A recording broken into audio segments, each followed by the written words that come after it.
जिल्हा परिषद पंचायत समितीची निवडणूक सुरू आहे आणि या जिल्हा परिषद पंचायत समितीच्या निवडणुकीची मतदार यादी जी आहे ते 24/11/2025 ला अंतिम मतदार यादी प्रसिद्ध झाली।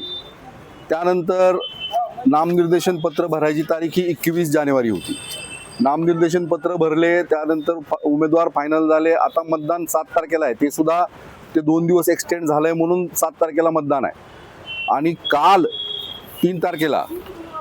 3 तारखेला खाडगाव मधल्या मतदारांना असं समजलं की 3 तारखेला त्यांच्या त्या भागातले त्या मतदार यादीतले 2800 नावं हे तहसीलदारांनी वगळलेली आहेत। अतिशय बेकायदेशीर असं कृत्य या तहसीलदार महोदयांनी केलेलं आहे। त्यांनी त्याच्यामध्ये 21 जुलै 2025 चा 16 जुलै 2025 चा एक निवडणूक आयोगाचा निर्देश पत्र आहे, त्या पत्राचा आधारे त्यांनी ती वगळण्याची कृती केली आहे। परंतु हे पत्र सुद्धा त्यांनी पूर्ण व्यवस्थित त्याचा अभ्यास न करता केलंय।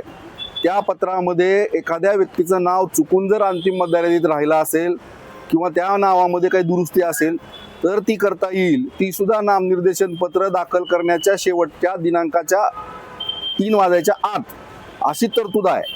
परंतु त्या पत्राचा गैरवापर करून सत्ताधाऱ्याच्या दडपशाहीच्या पोटी तहसीलदार महोदयांनी 2800 नावं मतदार यादीतून वगळलीत। पैकी बरीच नावं अशी आहेत जी की आज खाडगाव ग्रामपंचायतचे सदस्य आहेत, विद्यमान उमेदवाराच्या कुटुंबियाचे नावं त्यात आहेत। हे सत्ताधाऱ्याच्या दबावापोटी हे तहसील कार्यालय, निवडणूक निर्णय अधिकारी कुठेतरी काम करतायत असा आमचा स्पष्ट आरोप आहे।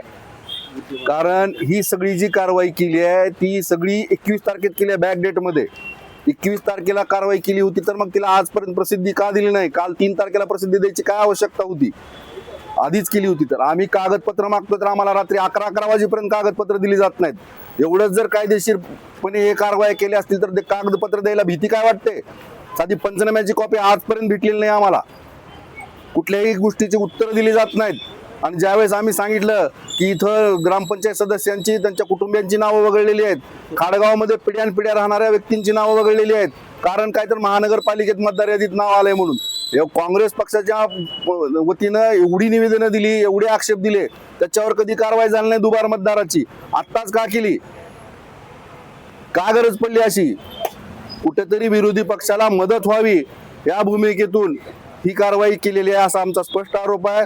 भारतीय जनता पार्टीला जर खरंच अशा पद्धतीने निवडणुका घ्यायच्या असतील, अशा पद्धतीने जर मतदान करून घ्यायचं असेल तर निवडणुकाच न घेतलेल्या बऱ्या।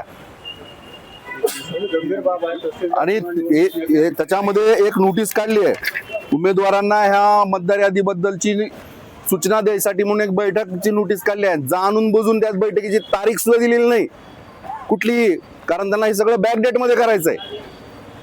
त्यांच्याकडे CCTV फुटेज आहे, त्याचं प्रोसिडिंग आहे, सगळ्या गोष्टी आहेत आमच्याकडनं। त्या मतदार यादीच्या वगळणीबाबत लेखी उत्तर घेतलंय, लेखी जबाब तिथं दिलेला आहे वकिलांच्या माध्यमातून उमेदवारांनी। हे कशासाठी केलं होतं मग 21 तारखेच्या बॅक डेट मध्ये करायला? अतिशय गंभीर बाब आहे। आम्ही याची दाद निवडणूक आयोगाकडे मागतोय, कोर्टामध्येही जाऊ आणि हे आम्ही आधी कदापि याला सोडणार नाही। याच्या मागे जे कोणी असतील त्यांना याची शिक्षा भेटल्याशिवाय राहणार नाही। अधिकारीच नाही आहेत, ही पद्धतच आहे। मागच्या वेळेस सुद्धा विधानसभेला असा अनुभव आलेला आहे आम्हाला। आणि काल पण आमचे इथं वकील दुपारी 4 वाजल्यापासून रात्री 11 वाजेपर्यंत इथं बसून आहेत, तरी कागदपत्र देत नाहीत। त्यातला एक कागदपत्र फक्त पंचनामा 3 तारखेत केलेला, त्याचे फक्त एक सिंगल झेरॉक्स काढून त्यांना सर्टिफाईड करून द्यायचे आहे, त्याच्यासाठी त्यांना वेळ नाही। अजूनही ते आलेले नाहीत, अजूनही कॉपी भेटलेली नाही, जेणेकरून कोर्टात सुद्धा जाता येऊ नये ना। अशा पद्धतीचं हे कुठेतरी षडयंत्र रचलं जाते असा आमचा आरोप आहे।